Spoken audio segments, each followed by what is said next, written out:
The Man of Steel is back, albeit on the small screen in the form of a new animated series called My Adventures with Superman. And here I am with my review for the first 2 episodes for you. So, does this TV series soar, or is it a big steaming pile of kryptonite? Let's find out.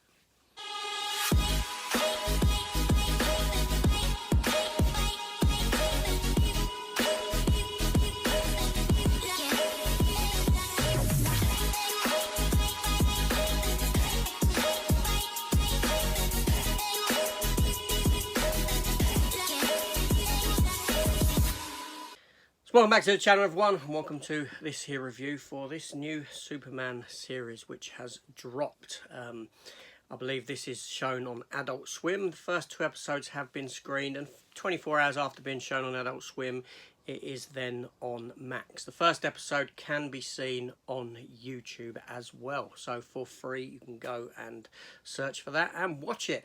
So yes, so this new series, so this is more akin to an anime series. The art style is very much like that, and we're presented with a younger version of Superman. He's not yet become Superman in the first episode. He's off about saving cats out of trees. That's kind of that kind of a thing that Superman used to do. He's not yet embraced the full Kryptonian version of himself. In fact, he knows nothing about himself. We do get flashbacks in the episodes to him as a young lad, when he's first developing his powers, when he first comes to a realization about them, when he first finds out that he is actually from an alien planet. But this episode here, we're introduced to Lois, Jimmy and Clark, and they're all interns at the Daily Planet. In fact, for Clark and Jimmy, it's their first days as an intern. Lois has already been interning for a little while, and Clark is already a friend with Jimmy. They live together, they share a flat together, and they're introduced to Lois Lane. Clark has already met Lois in the street picking up donuts in this little shop, and then he comes to realise when he gets to the Daily Planet, oh, it's her again, kind of a thing. And there's this story going around about these big robots that have been stolen, military tech that has been stolen. Lois Lane, she has a lead to it. Only Perry White, who we're introduced to as well, doesn't want her to go on it because she's just an intern. So she lies to Jimmy and Clark that they're allowed to go and investigate this, only they're not, and they go and get themselves in all sorts of trouble. And Clark has to save the day, not as Superman, but in his own garb. He puts on some other garb to wear, just sort of like a fireman's outfit sort of a looking thing, dock worker, something like that, to save the day. And this gets Lois interested in who is he, and she now knows that he's the actual story. So that's the first episode. The second episode continues with this, with Lois still investigating these armaments. There was a big action scene in the first episode fighting robots, what you do generally get in animation, but the second episode has her trying to track down the woman who is in charge with the stealing of these, and that's what this episode goes into. And we're introduced to some of the villain element of the episode, and we're also given some stuff where Clark isn't with Lois and Jimmy investigating this. He's back on the farm, and he's going down into his spacecraft, or you know, and he meets Jor-El. Now Jor-El is introduced in the first episode as well, with Clark as a young lad, but Clark doesn't want to know. He's scared when he's first introduced to him, so that's all buried over and left. But in the second episode, Clark needs to know more about where he comes from, and this is where he gets the Superman outfit. He gets given the Superman outfit, trunkless, but the trunks do come into it, and the yellow belt given to him by his mother.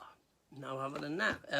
The suit looks more akin to sort of DC New 52 style Superman, but with the trunks on now. And again, Superman has to go and save the day, and you get this nice battle scene between Superman and the primary female villain, while introduced to another fella who we teased at some other stuff with him, and the potential of Kryptonian technology being used to power stuff and all this sort of thing given to us. So the episodes do have a running narrative through them, rather than being standalone episodes. And I'm sure this will create a bigger picture as the season goes on. So that's much akin to what the episodes are about. Obviously, like I said, the animation is a anime style sort of animation. We've got Clark at a younger point in his life. Like I said, they are interns for the Daily Planet, so they are quite young. So he's first becoming Superman. I will say, for those out there who doesn't like the sort of woke agenda, this is a very multicultural looking side to Superman. It is taken from the Man of Steel that Perry White is now a black man. It's taken from Supergirl, the TV show, in that Jimmy Olsen is now a black fella as well. And Lois Lane, she's darker toned skin. I'm not sure if she's meant to be somewhat Asian in the narrative or what. It's not entirely clear, but she's not as white as what Clark is. So there are those changes there.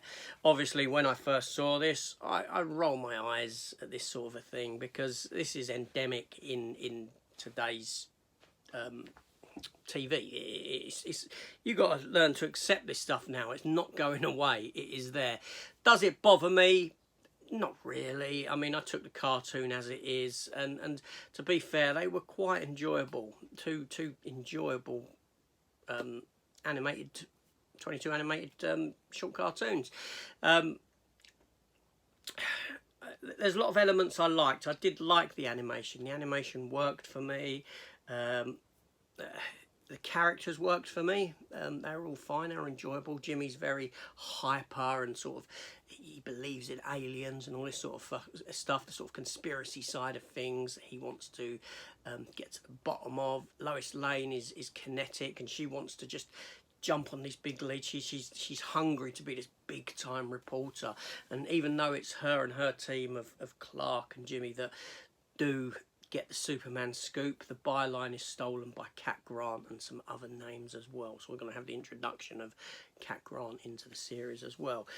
We do get Superman's parents. They are still alive. He's not lost either of them yet. They're there to help him and guide him on his way. So do you know what? It was a nice couple of episodes. I enjoyed them. I haven't really got anything negative to say about them, to be honest.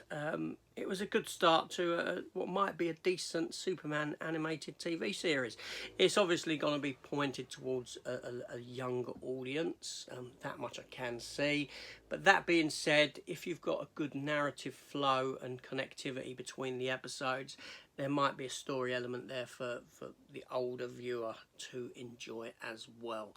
I do like Superman as a character. I like the older animated Superman series, the animated TV series. And is Superman a character that's more fitted to the TV? That's a question that I do ponder quite often, because you know, we've had a lot of fantastic Superman TV shows, from George Reeves era to Lois and Clark: New Adventures of Superman, the Superman the animated series that came after the Batman animated series.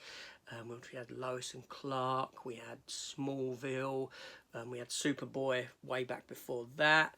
You know, we've had Superman again and again. We've had, now at the moment, we've still got Superman and Lois, and this series to run sort of concurrently with that, because that's been picked up for season 4. So I think Superman does work on the small screen. It certainly does. It's nice to see him on the big screen, but I'm not beyond enjoying his small screen adventures. They're always pretty good, and this is no different to that. So thumbs up from me. Enjoyable. Like I said, if you want to watch it and you haven't got HBO Max or Adult Swim, the first episode is on YouTube, so go and go search for it and watch it. It's a lot of fun. This is AJ. Thanks for watching. I'll see you on the next one. Take care and goodbye.